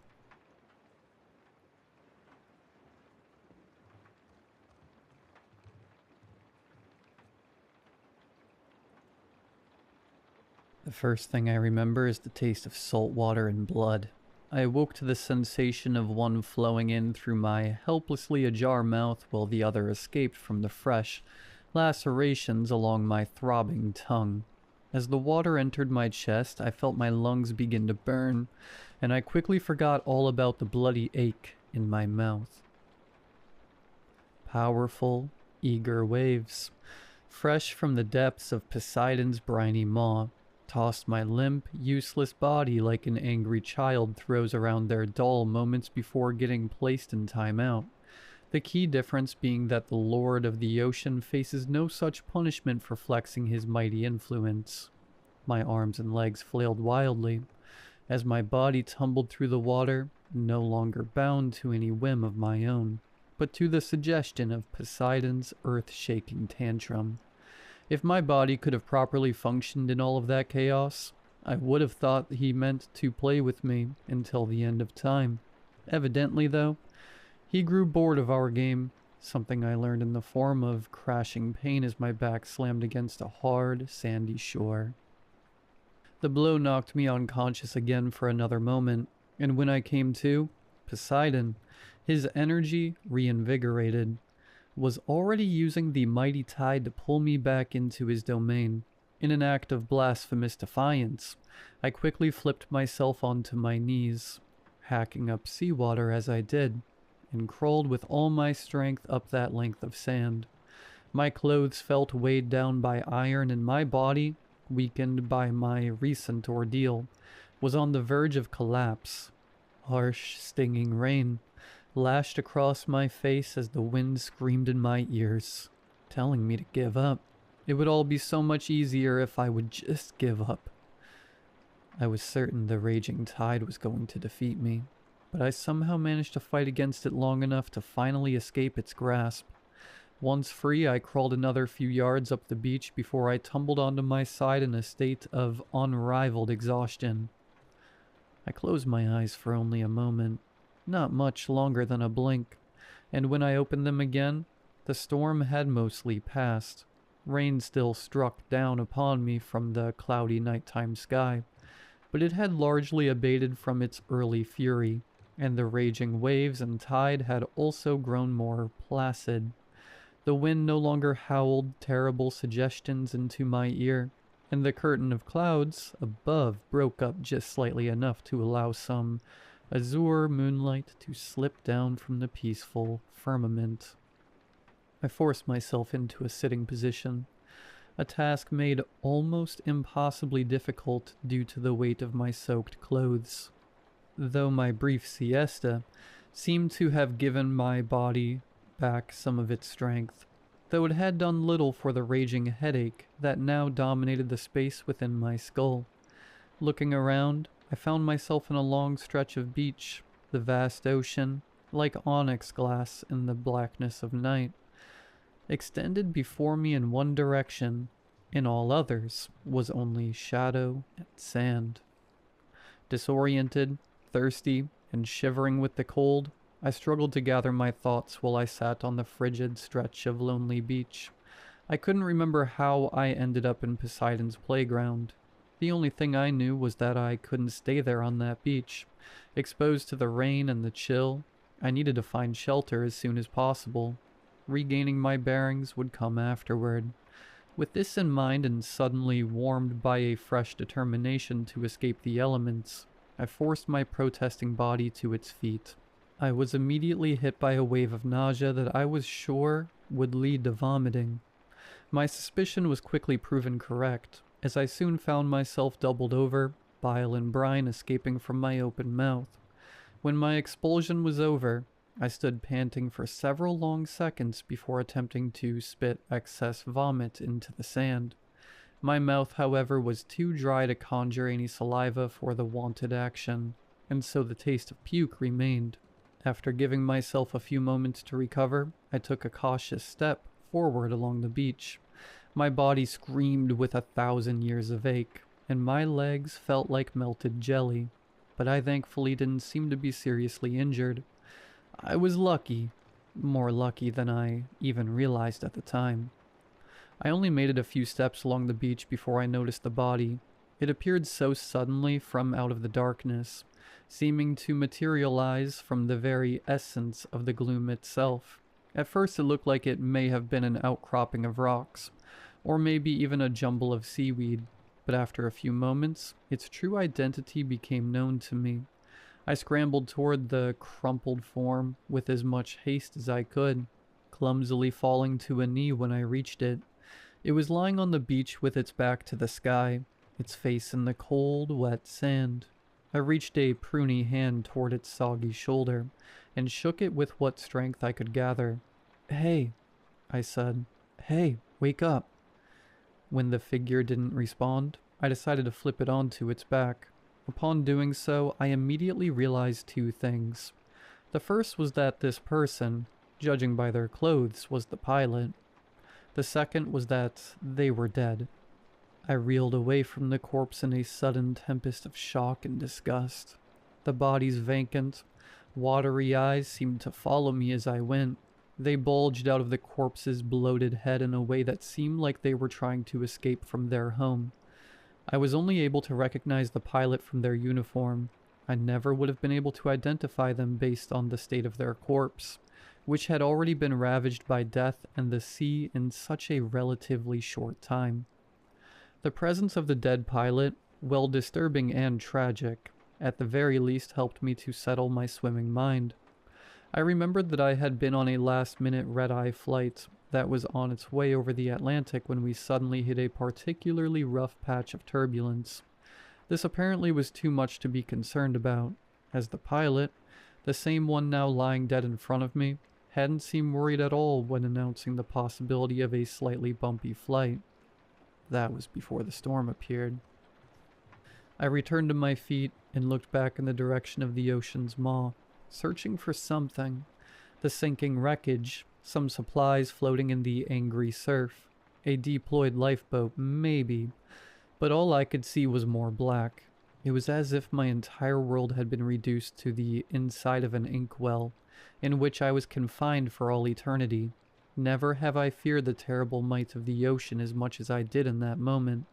In the midst of that lashing rain, beneath the alien darkness of the nighttime sky, I suddenly heard a voice calling to me, sounding very far away. I likely wouldn't have even heard it had the storm still been at its worst.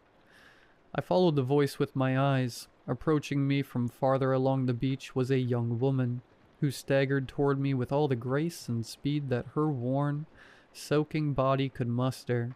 When she finally reached me, she was drained of her energy, and was reduced to heavy panting that prevented her from speaking for some time. "Are you all right?" I asked her, then realized I could provide a more apt question. "Are you hurt?"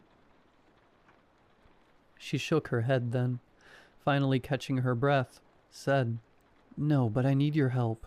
There's a man over here who can't stand. I think he has a broken leg." "Where is he?" "There." She pointed toward the darkness that she had just emerged from, and I immediately understood that I had asked another foolish question. "I can't lift him by myself. Please, I need your help." The woman turned and made her way back in the direction from which she had come. I prepared to follow after, but, remembering my original purpose for stopping there, offered one final glance at the body of the pilot. Where was once a corpse, now was only sand. The body of the pilot was gone. The woman yelled for me to hurry, knocking away any shock that I might have felt at discovering the pilot's absence.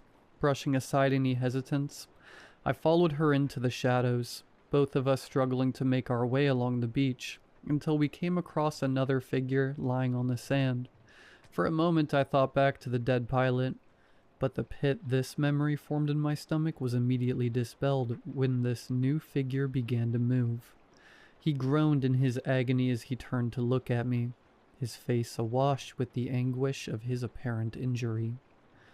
"Ah, thank God," he said. "Please help me. Get me out of here." "It's going to be all right, sir," I said, not knowing if that was true. "Where are you hurt?" "My legs," he yelled. "All right," I said. "We're going to help you, but we need to get you out of the rain first." "There's a cave nearby," the woman said. I saw it further inland. "We can take him there." "All right," I said. "Then we need to move now. I'll get him. You just lead us to that cave." I positioned myself behind the agonized man and wrapped either arm beneath his armpits and up over his shoulders. After signifying to the woman that I was ready, we began our trek through the darkness, her leading the way while I, walking backwards, dragging our companion through the sand. Soon the terrain became more rough as sand transitioned to less agreeable surfaces, and the sounds of his pain began.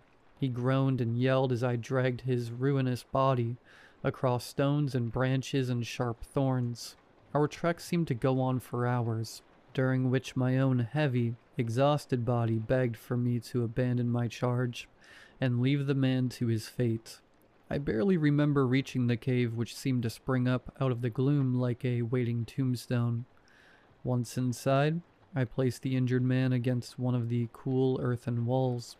The relief of losing my burden overwhelmed me so greatly that I too collapsed on the cave floor, my strength completely lost.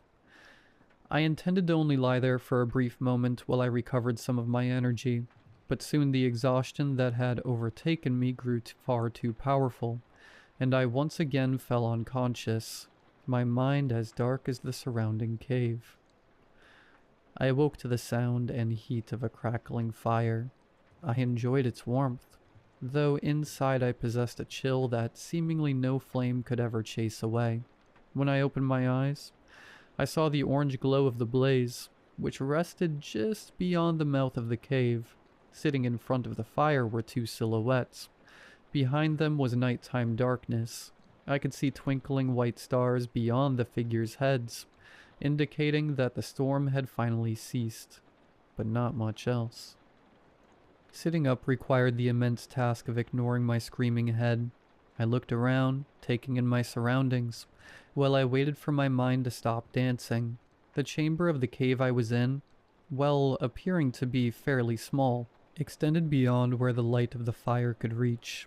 I didn't know how far it went, or what passage were hidden deep within the shadows. but the distant sound of dripping water told me that there was considerably more to the cavern than what I could see. I forced myself to my feet, rising as high as I was able. The low roof of the cave forced me to crouch to about half my full height, and shuffled my way toward the two figures in front of the fire. As I approached, I noticed the injured man lying near the blaze. He appeared to be unconscious, and in the flickering firelight I could see the gentle rise and fall of his chest. He had been stripped to his underwear, and I caught a glimpse of the pair of horrible bruises that covered either of his legs in huge blotches, looking like tattoos of raging hellfire. One of the silhouettes noticed me and turned in my direction. I recognized the look of the young woman, her face dancing in the shadows produced by the blaze. She offered me a concerned smile. "You're awake," she said. "How are you feeling?" "Everything hurts," I said, "but I'm all right." I looked at the unconscious man. "How is he?" "Broken legs." It was the other figure who talked. He was a burly-looking man with a bushy, thick beard of gray that matched the grizzle in his voice. The stranger kept his gaze on the fire as he spoke. "Both of 'em. Seems all right enough, though.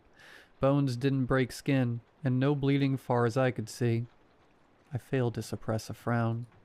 "Can't we do anything for him? Set his bones or something?" "You a doctor?" The stranger looked at me now.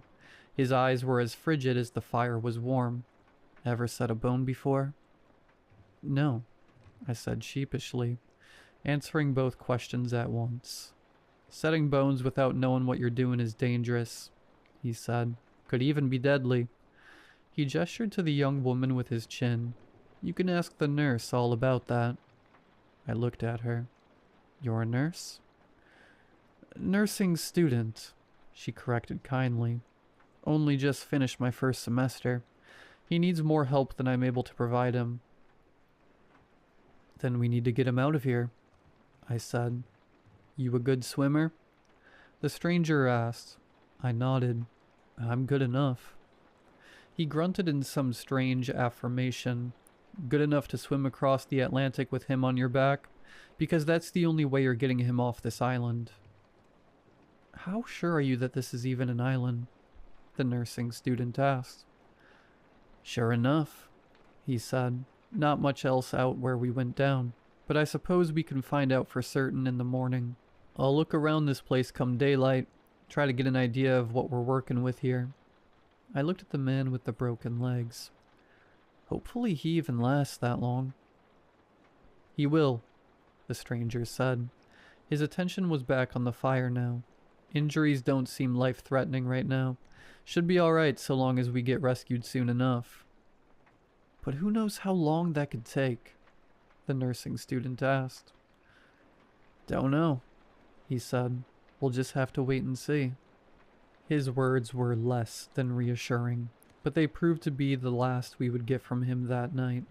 The stranger stared at the blaze in silence for a short while longer, then laid down in the brush and dirt near where he sat and seemingly fell asleep, his breath soon coming in a series of calm, relaxed snores. The nursing student and I stayed up for a while longer. The conversation between us was brief, with long gaps between words. We exchanged names, although I don't think I ever actually registered hers, and a few other details about ourselves. But besides these few short episodes, we mostly allowed the crackling fire and the distant crashing waves to do the talking. Eventually our conversation turned to the stranger. "Where did he come from?" I asked. My voice dropped to a low whisper. "I don't know," she said. "The storm came to a stop not long after you passed out, and then he kind of just showed up. Didn't even introduce himself. He helped me build the fire and brought our injured friend closer to it, where we looked over him and assessed his injuries." "Strange," I said. "Where was he during the storm?" "He hasn't told me. In fact, he hasn't said anything about himself at all. And that's really had me thinking." "What do you mean?" I asked. I mean, do you even remember seeing him when we boarded our plane? No, I admitted, but I don't remember seeing you or the injured guy either. I paused. Why? Do you think he wasn't on our plane or something? How could he possibly be here with us then? I don't know, she said again. I just get the sense that he doesn't belong. It's hard to explain, but I just feel a very uncomfortable energy from him. Well, we'll keep an eye on him, I said. He's been helpful enough so far. Could be that he's a little socially awkward is all. Maybe a bit of a loner. Maybe, she said. Maybe I'm overly exhausted and I'm just being paranoid, but something about this whole situation, this whole place, just feels wrong. Wrong how? I asked. You've been out cold for a little while, so maybe you just don't feel it yet, but I do. I just can't shake the feeling like we aren't welcome here. Like there's something watching us from the darkness, waiting for us to let our guard down, and I can't help but feel like he is a part of it. We both glanced in the direction of the sleeping stranger, then back to each other. Maybe I'll go with him when he gets the lay of the land tomorrow, she said. Try to get some information out of him. See if his story checks out. Let me go, I said. Our injured friend will need a medical professional to look after him. I told you, I've barely got 1 semester of nursing school under my belt, she said. I offered her a tired smile. That's still more experience than I have. I guess you're right, she said, returning the smile. Fine, but be careful around him, all right? There's no telling what he'll do when the two of you are alone together. She and I took turns staying on watch that night. My time spent awake, watching the darkness beyond our camp, helped me to understand what she had meant when she said that something was off about our new home. Something definitely felt sinister about the place. Something that, even thinking back on it now, sends a chill racing all over my body. At the time, I figured it was possible the young woman's words had placed this sensation into my mind. But as I sat near the fire on watch, I couldn't help but feel like there was something, or some things, watching us. Watching me, from the heavy darkness. The nearby shore, the surrounding trees, even the depths of the cave where the water dripped into the abyss. Wherever there was an absence of light, there was an abundance of eyes, and they all were turned in the same direction. The stranger and our injured companion didn't stir for the rest of the night, until the coming of dawn when the former seemed to rise like clockwork. At the first trickle of sunlight, I was on watch when he awoke. He sat up with an almost inhuman roboticness that made my skin want to crawl right off of my body. Maybe the nursing student was right, I thought. Maybe something was wrong with the stranger. Or maybe her paranoia had infected me too. It was difficult to tell.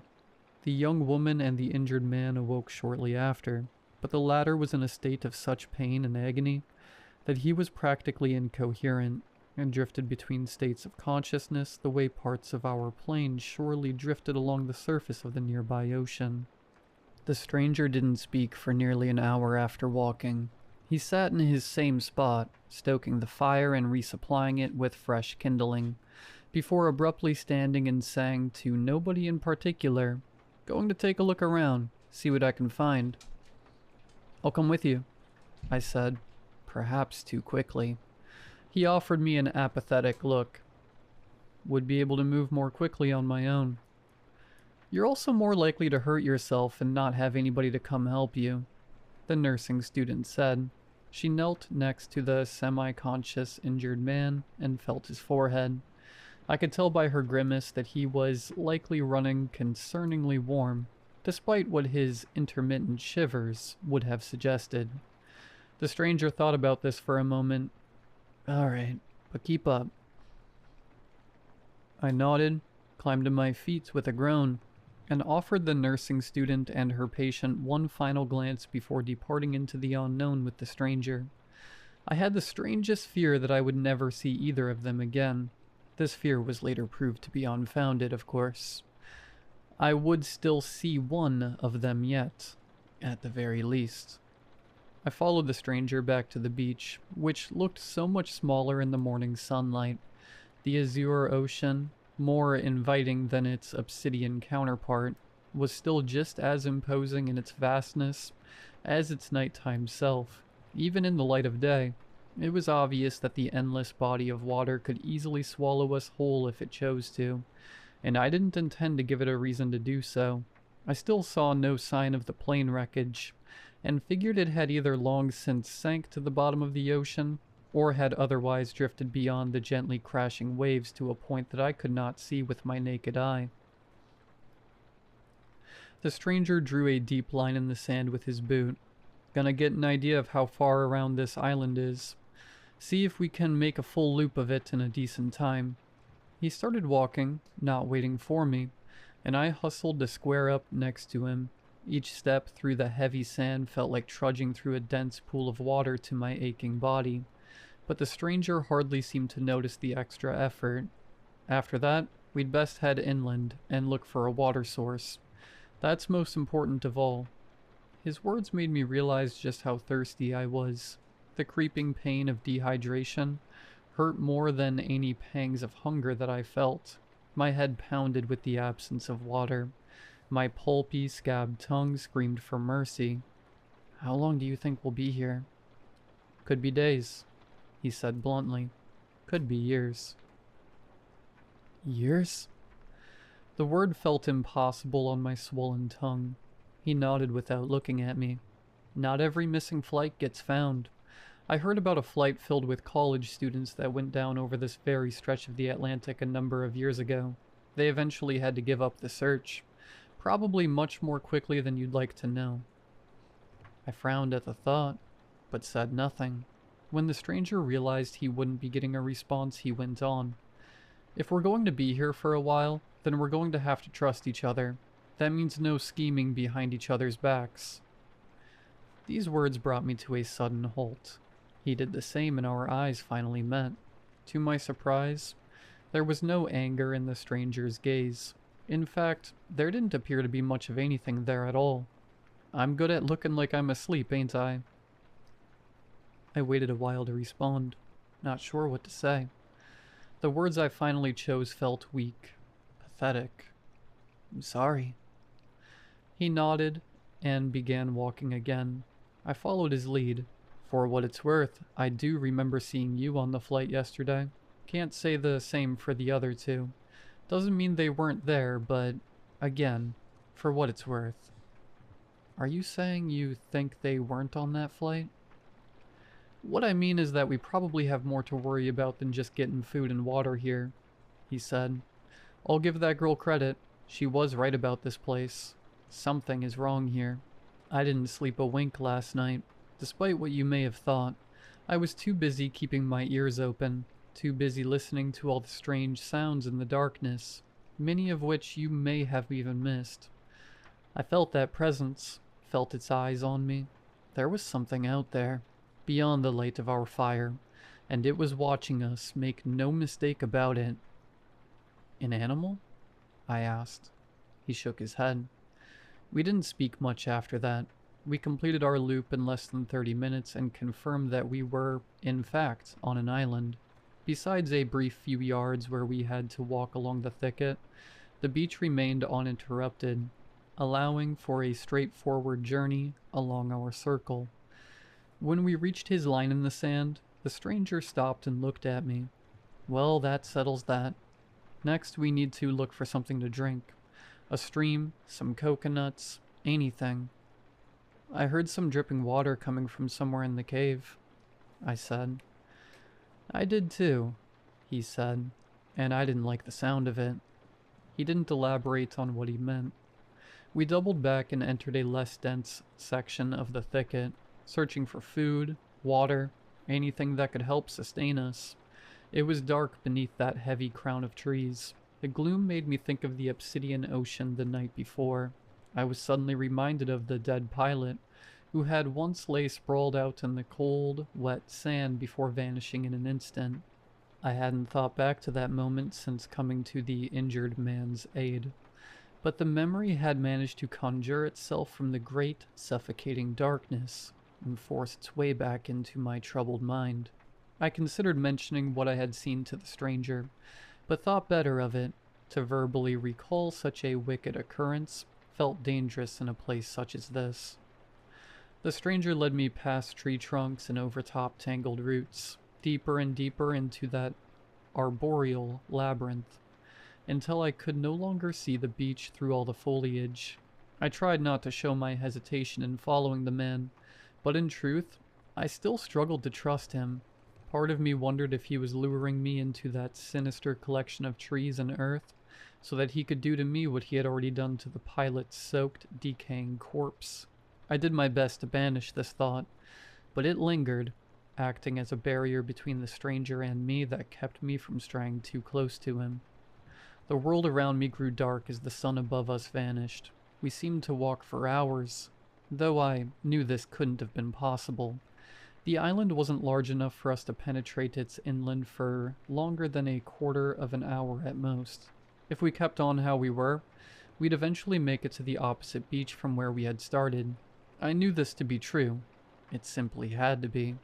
Except it wasn't. We kept going and going for countless minutes, hours, days, never finding the other end of the thicket.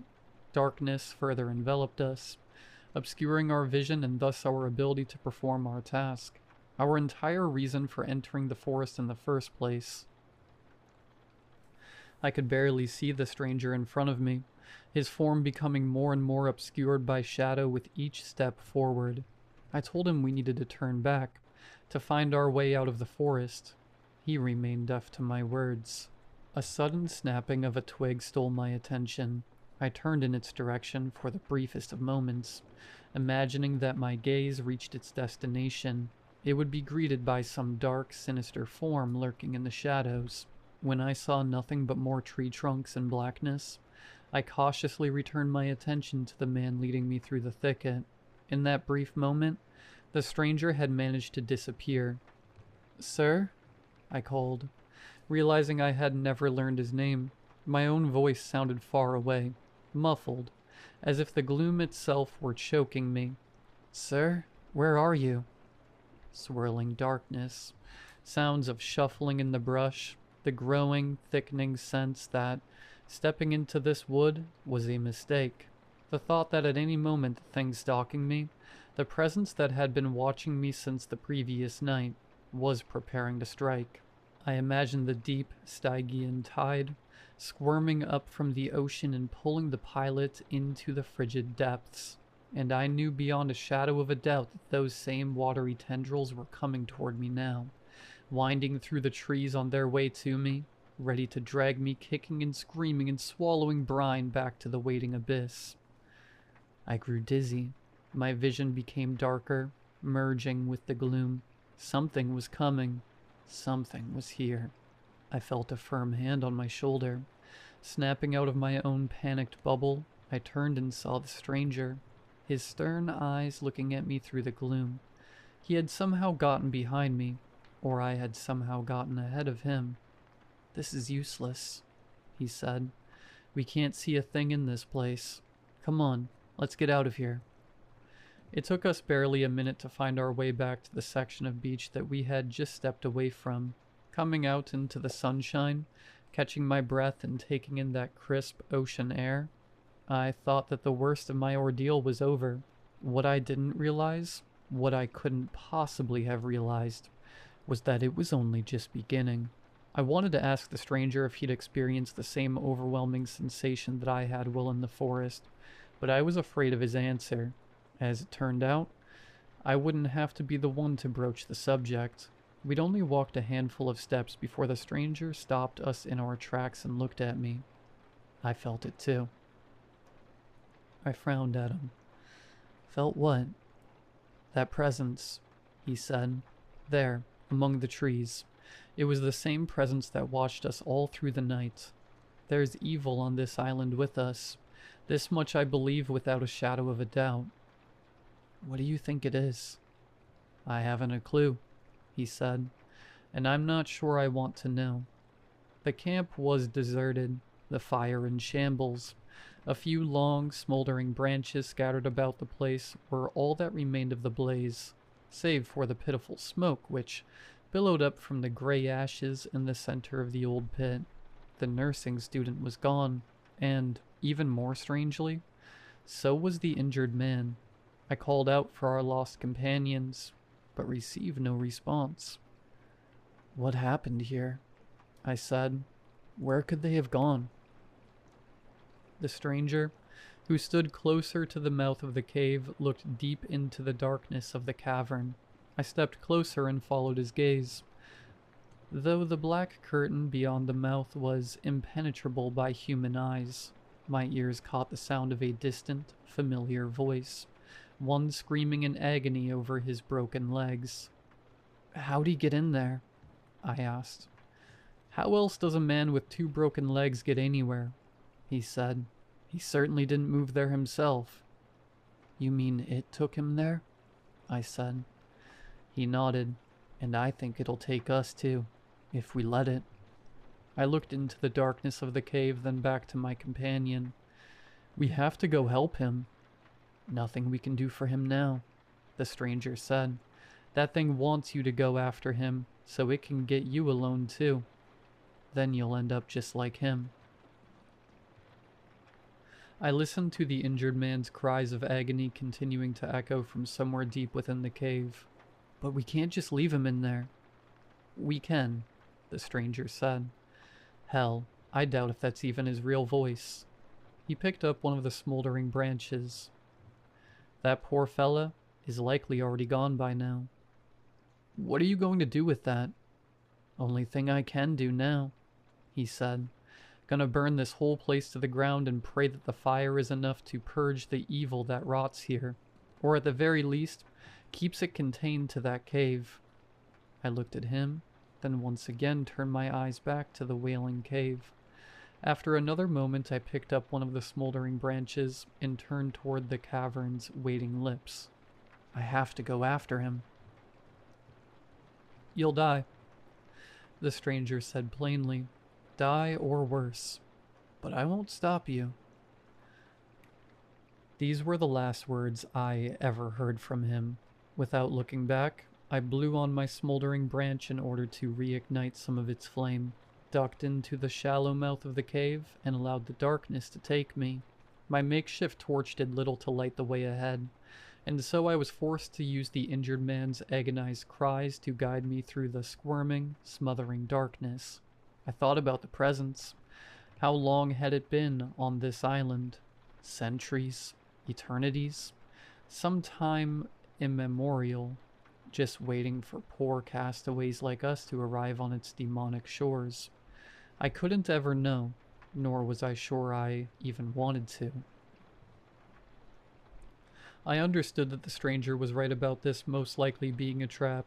I was almost certainly shuffling toward my own death, but I couldn't bring myself to turn back around. I had to know for sure whether the injured man was down there. If I abandoned him without knowing the truth, it would have haunted me for the rest of my life, as long or as short as that was meant to be. The injured man's voice came from everywhere and nowhere. Sometimes it seemed suddenly to grow louder, then just as quickly fade away. Soon it disappeared entirely, replaced by the sound of dripping water, which was itself replaced by the sound of a small, flowing stream.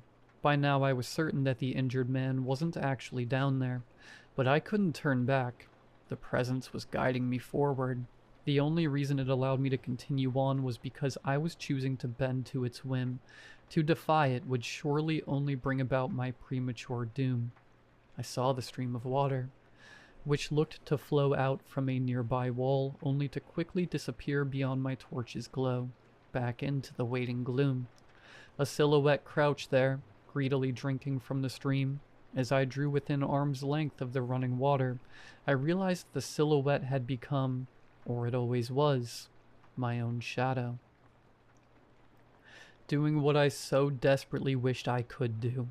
I suddenly forgot all about the injured man and his agonized cries. I forgot about wanting to leave that cave, about wanting to go home. All I could focus on was the insatiable desire to quench my thirst. The cool, rushing water beckoned my parched lips, sang to my crumbling tongue like a siren. I leaned closer, answering its sweet call, until I could feel its racing chill right in front of my face. All I had to do was lean just a little bit farther. But then I stopped. Something inside of me, something small but mighty, told me that I couldn't drink that water. It told me that I needed to get as far away from that stream as I possibly could. Heeding this inner voice, I sat up, pulling my face away from the stream with great, almost insurmountable difficulty, only to have it shoved back down, directly into the rushing deluge. The torch fell from my grip as my face slammed into the earthen surface beneath the waiting water. I heard the nursing student's whispering voice in my ear, telling me to open my mouth, to suckle from the vitality of the stream. I fought to keep my dry, crackled lips shut against the antagonizing flow for as long as I could, but soon the voice's suggestion, or maybe even my own, forced those same lips open and allowed the water to enter me freely. Its cool, soothing touch ran over my teeth and embraced my aching tongue. I sat there, my face pressed against the stream for close to 30 seconds, sure that my fate was to drown there in the dark, my body no longer my own. But then I felt the pressure against my skull lessen, and I managed to pull away.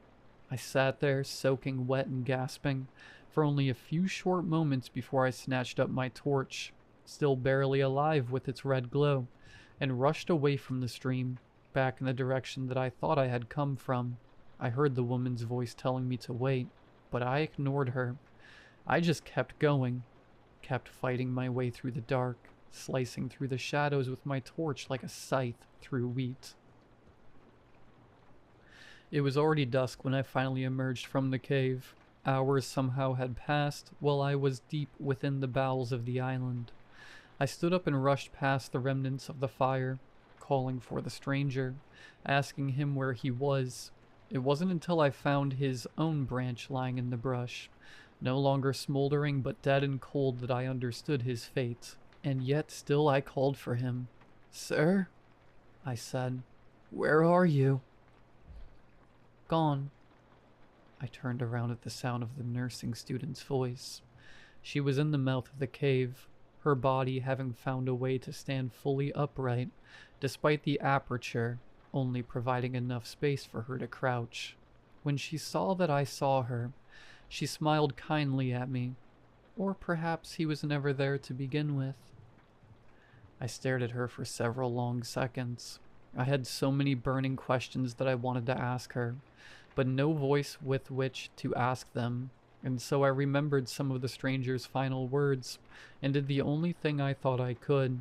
I threw my torch into the nearby brush, and I watched the fresh blaze grow. I looked back at the nursing student. I expected her to recoil back into the cave, cursing in some ancient, furious language as the inferno began to consume the surrounding foliage. Instead, she just looked at me and continued to smile. It wasn't a sinister smile. Her lips didn't curl away from impossibly long, sharp fangs or twist into a devastating smirk.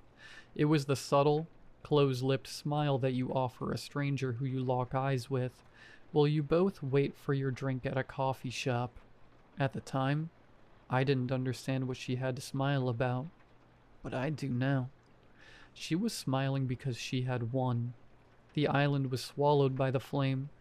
Its bright blaze attracted the attention of a nearby fishing barge, which made its way to the unintended beacon, thus coming to my rescue. I stood on the ship watching the island disappear behind us, its all-consuming inferno visible for hours, before finally falling out of sight. The authorities found no sign of anybody else surviving that plane crash. As far as they understood it, I was the only person to make it to that island alive. An act of God, they said. I might have called it something else.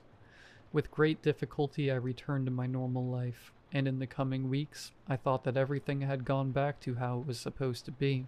I thought I was free from whatever it was that tormented me on that island. I thought it was gone forever, but I was wrong. I started feeling that presence, that evil, rising up inside of me just a few days ago. It whispers in my ear while I try to sleep, torments me in my dreams. I had thought I'd escaped its terrible grasp, but I realize now that it had purposely let me go. It had let me go because it knew I was taking it with me. I can't help but think it would have been better if I had just died in that plane crash, had I simply perished like all the others. The presence would still be trapped on that island. It haunts me even now, as I struggle to write these final words. I feel it slithering down my throat and coiling in my stomach like some otherworldly parasite, or like a cold, flowing stream of water. Thanks to me, the presence from the island has escaped from its eternal prison. It's inside of me now, and I don't think it intends to stay there for long.